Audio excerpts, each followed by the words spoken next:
ഏവരെയും വിശുദ്ധവാരം എന്ന ജീവിത വിശുദ്ധിയിലേക്ക് ഹൃദ്യമായി സ്വാഗതം ചെയ്തുകൊള്ളുന്നു. ഇന്ന് ഓശാന ഞായറാഴ്ച, കർത്താവിന് ജയവിളികൾ മുഴക്കേണ്ട ദിവസം. ദാവീദിന്റെ പുത്രൻ നമ്മെ രക്ഷിക്കും എന്നുള്ള ഉറപ്പാർന്ന പ്രത്യാശയോടുകൂടെ കർത്താവിനെ സമീപിക്കേണ്ട ദിവസം.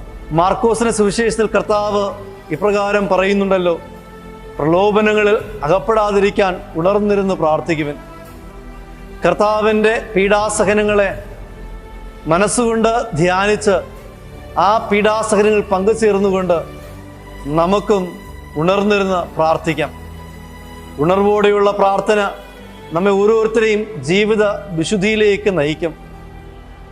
ഇന്നിൻ്റെ കാലഘട്ടത്തിൽ കർത്താവിനോട് ചേർന്നിരിക്കുക എന്നുള്ളത് വളരെ പ്രയാസകരമാണല്ലോ. ലൗകികമായ വ്യഗ്രതകൾപ്പെട്ട് അതിൻ്റെതായ ജീവിത രീതികൾ അറിഞ്ഞോ അറിയാതെയോ നാം സ്വീകരിച്ചിട്ടുണ്ട്. കർത്താവിന് പ്രഥമ സ്ഥാനം കൽപ്പിച്ചുകൊണ്ട് നമുക്ക് കർത്താവിൻ്റെ മക്കളാകുവാൻ പരിശ്രമിക്കാം. അതിനുവേണ്ടി മനമുരുകി പ്രാർത്ഥിക്കാം.